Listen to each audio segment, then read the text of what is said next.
We're back. We're back. Welcome back. The Zero BB Star. And we have a lot of topics to dive into today. Yeah, we just, well, not just, but we did just come back from Liberia, basically. So we're getting back into the routine of things, and we're back to record another episode. Another interesting episode of that. Talking about what's going on in the world. Business world, specifically. Yeah. Yeah. So what topic do you want to start with first? I say we start with, let's get into the tea. Let's start with the tea. The tea! The boys are fighting. Yes, the grown men are fighting. Okay, when you put it like that. No, but it's true. It's literally like Real Housewives style of like going back and forth on Twitter. Billion-dollar fight. Middle school like vibes. But it is giving middle school vibe because the insults are middle school coded. Exactly. That's the problem, is the insults are middle school coded. Because it's like, wait, what are we like? I mean, I get it, it's billions on the line, but it's so petty. Like, why am I reading a news article, quote tweeting you just saying a bunch of insults? Like, why am I? Yeah, and we're talking about Sam Altman and Elon Musk, by the way. Yes. So the two of them have been fighting for a while. The girls have been fighting for a while, let me tell you now. So this started back when OpenAI was founded. So apparently, Elon Musk was a co-founder, if you will, in a way, only because he donated, I forgot how much the amount was, but he donated a lot of money to Sam Altman for him to open the nonprofit OpenAI. At the time, it was a nonprofit. Yeah. And it was basically to open source learning, I don't want to say the wrong terminology, but learning about how to create AI and... It was, in quotes, it said for the benefit of humanity. Yeah. Basically. So that was a nonprofit. Just to be used as a tool. Yeah. So then, I think a couple years ago, Sam Altman starts floating around the idea that he wants OpenAI to not be a nonprofit anymore, but to be a business. And I believe that was 2022, and we're in 2025. Okay. So that was like 3 years ago. Yeah. And that's when their beef started, because Elon Musk was like, I donated to you. I didn't create shares in a company. I wasn't an investor. Now we don't have to talk about that. I'm going to have to collect if you're going to become a business. Yeah. And Sam Altman was like, what that got to do with me, basically. So then Elon filed his lawsuit, and then the judge didn't rule in Elon's favor. And then... I think it's still in court. No, the lawsuit, they said that the lawsuit, oh, for real? Yeah, the lawsuit was to stop him from turning into a for-profit. Mm-hmm. But obviously he's a for-profit now. So. He is? Yeah. It went through? Mm-hmm. That's the only part. And in fact, there's another investment opportunity now in some shares that could make OpenAI worth $500 billion now. I did see that. So they're worth they're trying to be worth more than $500 billion now. Yeah, which is wild. Crazy. Started from a nonprofit. But anyway. So they've been fighting for a while. So the two of them do not get along. And they do have their moments on Twitter, especially, where they'll go back and forth about different topics.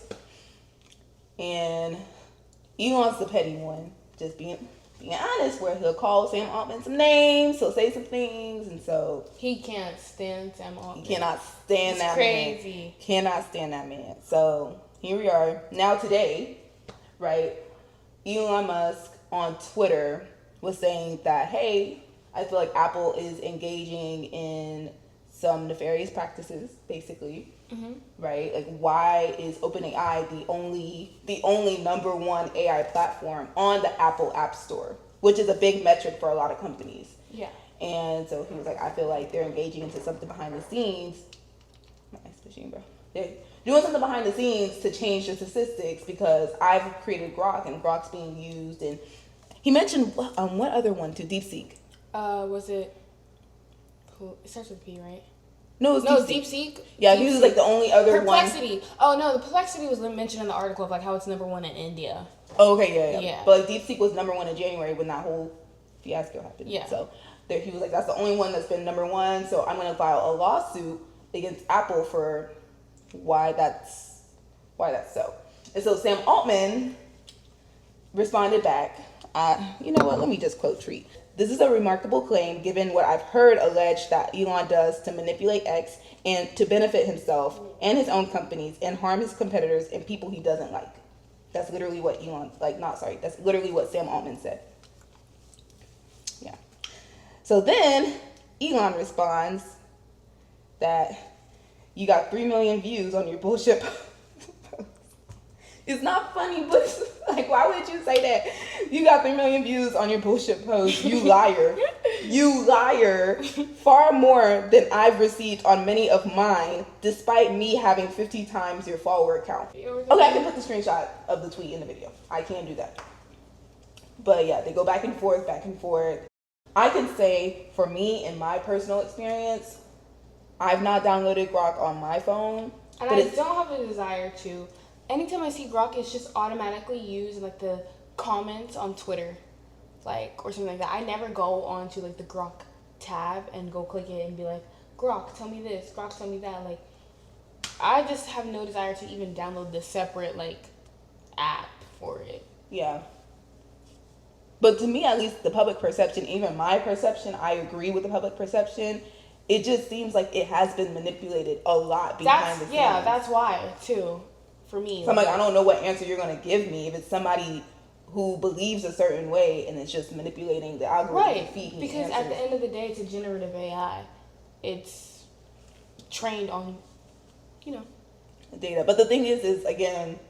So if you're going in and messing with like, like ChatGPT, they train on like the World Wide Web, or like same thing with Google's AI. Mm-hmm. I forgot they renamed it from Bard to something, which I should know because Gemini. Mm-hmm. But Elon, like, he tampers with all of his stuff to favor him. Allegedly. But Allegedly. It does appear that way. So, coming from a consumer, like, I'm not really in for the propaganda team. Like, his Grok was just, I don't know if it was July, but I think it said July, but... June, July, something recent. Yeah, something recent where it was praising Hitler. Yeah, I literally did that. What? I read that news article because they had the screenshots and everything. They had evidence to prove it. It literally was doing that. People would ask it questions, and it was denying the Holocaust and then some other really big thing that it was denying in history. And it's all because it was just feeding off of, I think, conservative data. Which is crazy. Like, that right-wing stuff, like, the further right you go, like, the more loony it gets. Right. I'm sorry, not really though, but... Right. And the balanced view could be that the same could be said for the left.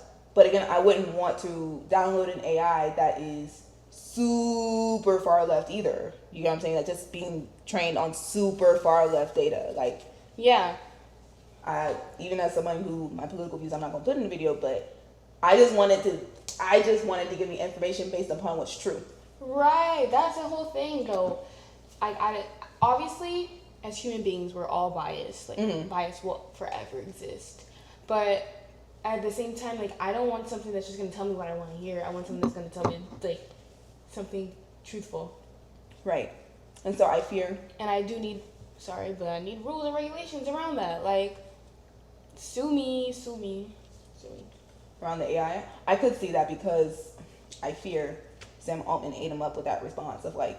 he was just kind of suggesting that people are not downloading your app because you manipulate it too much. So even though Elon got a little defensive and called him Scam Altman, he did. He called Scam Altman is such a like. He said Scam Altman's a liar. Like, I was like, oh, the boys are really fighting right now. Like, this is serious. But truth be told, what was I gonna say? Yeah, he just kind of ate him up with that response. Like, it's true what he's saying. You should just take it as user feedback and do better. He told him to sign an affidavit. He did. So basically, Sam Altman was like, I'll give you a personal apology. Submit discovery that you're not doing this. That you're not doing this. This is so petty. I'm trying not to laugh. I'm sorry. I'll owe you a personal apology. Nah, I'd crash out if someone said that I would owe you a public apology or whatever. But anyway. But now balls in Elon's court to be like, I don't do that, and here's the proof. I don't know, y'all. I don't know. Because so then Elon being messy went on ChatGPT 5, the Model 5, which now we can segue into. So OpenAI just released a new model, ChatGPT 5. I think it's just called ChatGPT 5. Yeah. And so apparently he was hyping it up, right, in like the media cycles and even his own Twitter page, and people have been reporting that it's the same. Yeah. It doesn't seem like it had too many innovations to it. Yeah. So even investors are like, well, is this the end?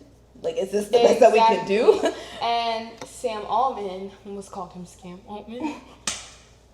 Sam Altman is basically saying like, oh, I'm prepared to funnel more money into, ChatGPT and buying more things and spending. And everybody, not everybody, but some people are skeptical.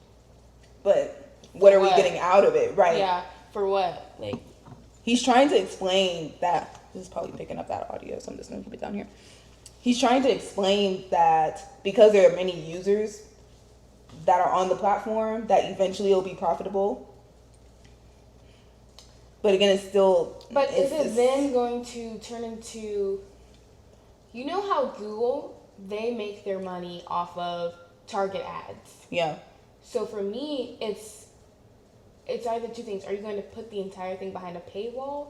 Certain services on ChatGPT behind a paywall? But how do you even differentiate between what goes behind a paywall and what doesn't? Or are you going to make it the same thing as like Google with targeted ads? Like, you can promote a business. If your business reaches a certain amount of statistical margins and stuff like that, ChatGPT will maybe favor that in an answer that it generates for a user. But I mean, so ChatGPT does have subscribers for certain model types. Yeah. And for how long you can use it. However, because there's the free option, and the free option is very similar to the paid option, eventually people are like, well, then what am I paying for? So then he said that he released a new model, but he also released a new model with a free version. So then people are like, okay, so paid users are getting the same thing as free users. Just unlimited. Yeah. Prompts. Yeah. Which, I mean, my thing also is longevity. They say AI is here to stay and whatnot, but have you seen how the amount of users has dipped in the summertime with school being closed? I saw that. I did. So that just goes to, I ain't gonna lie, So again, it's like, who's their target audience? And if everybody's using the free version in that target audience, then what is the true business model? I mean, the business model is subscription. So I'm just trying to say, is there a way to pivot if all you're going to do is just burn through more capital in order to become profitable, which then becomes a question of when does that stop? When do you stop burning through cash? Businesses are the ones who will get the most use out of ChatGPT, for instance, because that auto generation thing of the amount of limits that it can go to, basically. Like, if you're creating Instagram posts, you don't have to worry about captions, filing paperwork, you can get it to summarize a document, versus a personal use sort of thing on a personal basis. You might use it to help you with a 5-year plan per se or something like that, but besides that, what is it really good for? Yeah. If you think about it, most people aren't really using ChatGPT just because, unless they're getting parasocial with it, low-key. Yeah, which then brings us to our next topic about all of these companies that are integrating AI into their workflows. They are getting government contracts now. So OpenAI, Palantir, Amazon Cloud. General Services is an agency, did you see how that OpenAI is using, its services are offered to federal agencies for $1 a year? Yeah, they're offering discounts because they know that eventually big enterprises, but big enterprises in the government will definitely benefit from being able to use AI services. So they're like, well, we'll give you a taste, we'll give you a try now. $1 a year. I think Amazon gave $1 billion in discounts. Yeah. Palantir. I don't know if I called them right. General Services Agency. Oh. GSA. Well, GSA, I don't know what that stands for, but I may have just mispronounced. It's General Services. I don't know if it's agencies or administration. Oh. I think it is administration. Yeah, but then even Palantir. So Palantir's contract with the Defense Department, they have a contract for $10 billion a year, and it basically what the Department of Defense did was they restructured Palantir's contract. So instead of spreading it across 170 something contracts, I thought it was only 75. It was 100 something. I want to say it was 100 something. Oh, okay, you're right, 75. No, the number I was thinking of was that before their contract was $178 million for AI powered systems within the U.S. Army, and then it turned into May into $795 million to beef up AI capabilities. Lovely. So then after that, they was like, well, why don't we just do 10 billion, and instead of doing 75 contracts, we just do one, and it's just for overall not necessarily consulting, but just helping us beef up our systems for warfare with AI. I have been seeing so many of those promoting home labbing, which is basically creating your own like networking stuff in your home. Mm-hmm. I mean, there's probably a better way to explain that, but like you can train like your own AI model on your own data. You host your own servers in your home. Yes, your own like router. But I mean, what's wrong? Explain to me some of the dangers. Because people are worried about, because these companies are selling to the government, people are more worried about government surveillance.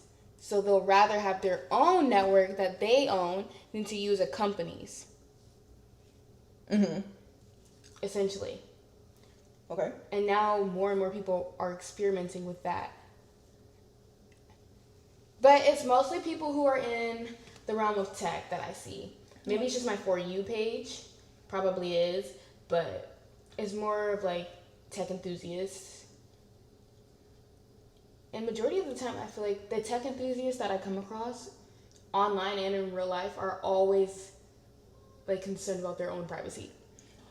But the thing is that, I mean, yeah, we've listened to a lot of content where a lot of top tech executives will say, y'all's data's not safe. Like, y'all's data is not safe. Let me tell you now. Like, my kids do not have access to some of these platforms that y'all are using for a reason. Like, y'all's data's not safe. So that's, for me at least, on the receiving and the hearing that, what's wrong with it? Unless you,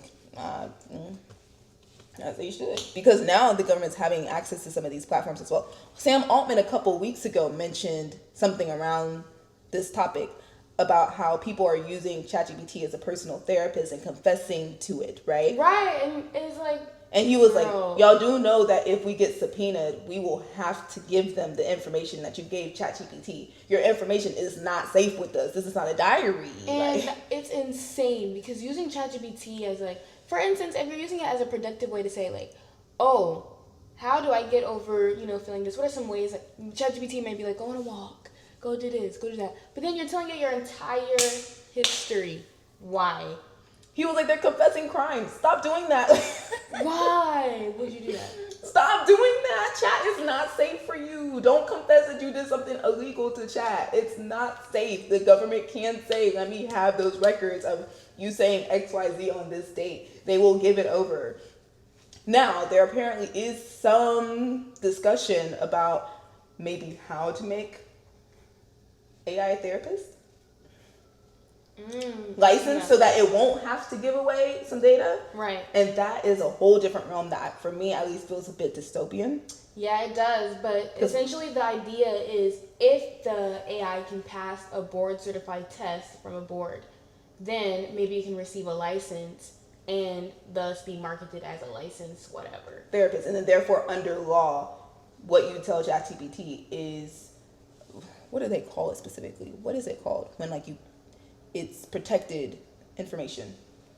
There's a name for it. Like when you go to court, there's a name for it. I don't know. Redacted. No, it's not redacted. It's like protected information or something like that. Like you can't. It's the same thing between a spouse. Like apparently, if you confess to your spouse, you can't use that in court. What? You didn't know that? No. Yes. If you do a crime and you tell your spouse, your spouse can't, you can't use that against you. And the third one is a priest. So the same thing with the priest. If you tell a priest a crime, they can't be like, oh, you have to tell us now. Same thing with the doctor. So 1, 2, 3. Yeah. Never been to law school, but I know that. Confidentiality. Yes. Doctor-patient confidentiality. Yeah, but it's the same thing for lawyers as well. So lawyers cannot be subpoenaed to tell that you confessed to a crime. They can know about it, but they can't do nothing. Rules and regulation.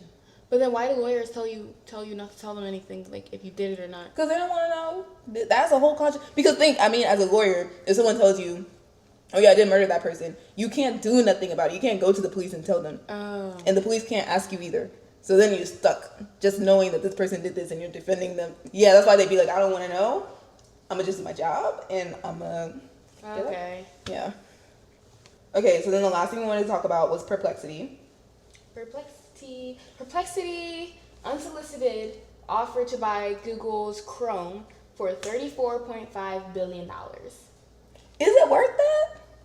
Okay, first of all, let's just jump into that. Is it worth 34.5 billion? How many people got Google Chrome on their phone and on their Everybody. For real?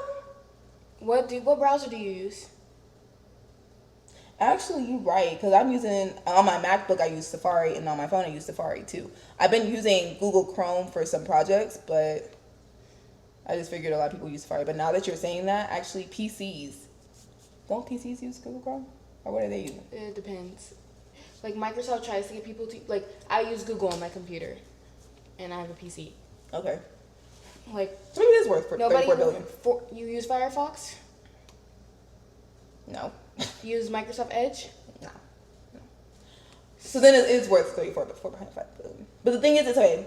So I think Perplexity was valued at. Even says Safari, like, low-key be pulling from Google. Perplexity is valued at 1.8 billion though. So that's part of the article was they were like, and we too. Wait, they're valued at 1 billion? 1.8 billion, but they want to buy Google Chrome for 34.5 billion. Didn't they offer to buy something else? They did TikTok. Yeah, Why would you TikTok? Like, just shoot. Who owns Perplexity? Like, I probably would get along with that person actually. Shoot for the moon. Shoot for the stars. I believe in you. One of these days it'll stick. I promise. But okay, so Perplexity is again another search engine. Generative. Okay, AI? generative. But basically, you ask the AI, and the AI feeds back information to you. It's a search. Okay, tool. so generative AI. Which they said don't call it AGI, which is artificial generative intelligence, because they said it's confusing. Like, a bunch of tech founders, like, they're trying to come up with a one-word thing. I just wanted to put that out there. Good for us to know. So if anybody has an idea. Good for us to know.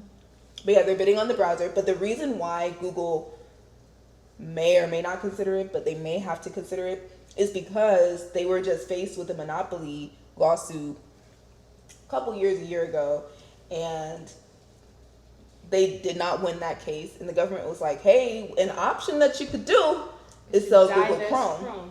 Yeah. And the reason behind that is that the reason why they were even considered a monopoly is because they basically have cornered the market on search. Like, nobody uses anything else to search things up except Google. I haven't read the lawsuit, so I can't comment fully. But I just feel like, is that their fault, though? That I want to use Google? Because I have other options, though. Barely. A little bit. Yeah, barely, but... So then the lawsuit was like, so then, therefore, it leads into when businesses are looking for ways to advertise through search, the only place they can go to, a monopoly, is Google. So they're the only ones making money off of search. So if Google, the company, right, that owns G Suite, they own, what else is Google? YouTube? They own YouTube. They also said that too. They were like, or you could sell YouTube. They were like, you could also sell YouTube. But they were like, if you sell Google Chrome, you get rid of the issue of, all of these businesses can only go to Google and pay Google for advertising business. Now they're going to be paying Perplexity if Perplexity were to buy it. Does that make sense? And Google can still keep, I don't know, their app store on YouTube. I feel like they should sell YouTube before they sell Chrome. Like, I do think so too. I think YouTube would be a better option. How much is YouTube valued at? YouTube valuation. It's generating. Okay. So recently they were valued between 475 billion and 550 billion. What? I thought it was gonna. To be honest, I thought it was gonna be like 15 billion. Lower. Yeah, I thought it was gonna be like maybe $1 billion by now, but like, but 10, it's just 3, maybe. But it just hit me though that a lot of people use and watch YouTube. Kids, adults, you, me. A lot of people use YouTube around the world. Wow. So, but Google did not comment back. They didn't respond. They did not respond. They said, we didn't even see that. So we'll see what happens with that. But the offer has been put out there, and apparently investors are backing that. They would like to see that happen. So we'll see what happens. That was really all I had on the docket today. Yeah, I think it was a good chat. Okay. Well, we'll see you guys in the next one. Yep. See y'all again soon. Bye, guys. Bye.